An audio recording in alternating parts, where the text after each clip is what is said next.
Hello friends, అందరూ బాగున్నారా? ఈరోజు స్పెషల్ వంటకం వెజ్ దమ్ బిర్యానీ.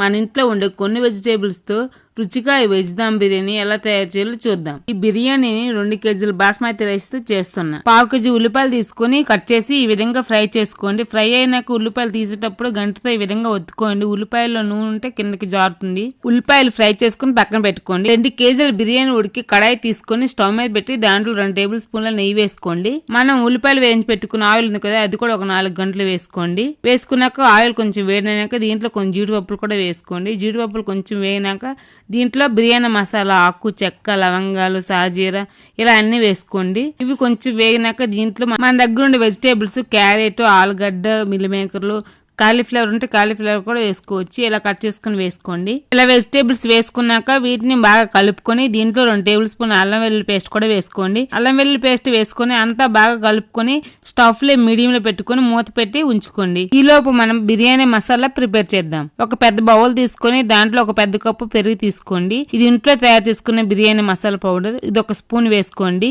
దీంట్లో 2 టేబుల్ స్పూన్లు కారం వేసుకోండి. 2 టేబుల్ స్పూన్లు సాల్ట్ వేసుకోండి. గ్రేవీకి తగ్గట్టు వేసుకోండి. ఇది 1 టేబుల్ స్పూన్ అల్లం వెల్లుల్లి పేస్ట్ వేసుకోండి. 1/2 టేబుల్ స్పూన్ పసుపు వేసుకోండి. ఇలా అన్ని వేసుకొని కలుపుకోండి. చూడండి, ఈ విధంగా కలుపుకోండి. ఇలా కలుపుకున్నాక ఇప్పుడు స్టవ్ పై నుండే కాయగూర ముక్కలు మూత తీసి కలుపుకోండి. బాగా ఈ విధంగా కలుపుకున్నాక దీంట్లో గ్రేవీ వేసి అంతా బాగా ఒకసారి కలుపుకొని స్టవ్ ఆఫ్ చేసి దాంట్లో నిమ్మరసం పిండుకోండి. ఇలా ఫ్రై చేసిన ఆనియన్స్ కూడా వేసుకోండి. వేసి ఇలా మొత్తం అంతా బాగా కలుపుకొని పక్కన పెట్టుకోండి. 2 కేజీల బియ్యం లూజ్ గా ఉడుకున్నట్టు ఒక గిన్నె తీసుకోండి. దాంట్లో నీరు పోసి స్టవ్ మీద పెట్టుకోండి. ఇప్పుడు దీంట్లో బిర్యానీ మసాలా, చెక్క, మగ్గ, ఆకు, లవంగాలు, ఇలాచి అన్ని ఈ విధంగా వేసుకోండి. ఇలా బిర్యానీ మసాలా అన్ని వేసుకున్నాక దీంట్లో 1 కట్ట పుదీనా ఆకులు కూడా వేసుకోండి. ఈ విధంగా నిలువుగా కోసిన 4 పచ్చిమిర్చి కూడా వేసుకోండి. నీళ్లు ఉప్పుగా ఉండేటట్టు ఉప్పు వేసుకోండి. ఉల్లిపాయలు వేయించి పెట్టుకున్న ఆయిల్ ఉంది కదా, అది కూడా కొంచెం వేసుకోండి. దీంట్లో చిన్నగా కట్ చేసిన క్యారెట్స్, ఆలుగడ్డలు వేసుకోండి. కొన్ని మిల్ మేకర్లు కూడా వేసుకోండి. ఇలా నీరు మరుగుతుండగా అరగంట సేపు నానబెట్టుకున్న బియ్యం దీంట్లో వేసుకోండి. ఈ బియ్యం 80% ఉడికినాక మనం తయారు చేసి పెట్టుకున్న మసాలా, కాయగూర ముక్కలు ఈ విధంగా వేసుకోండి. ఇలా లేయర్ గా మనం ఫ్రై చేసి పెట్టుకునే ఆనియన్స్, పుదీనా ఆకులు వేసుకోండి.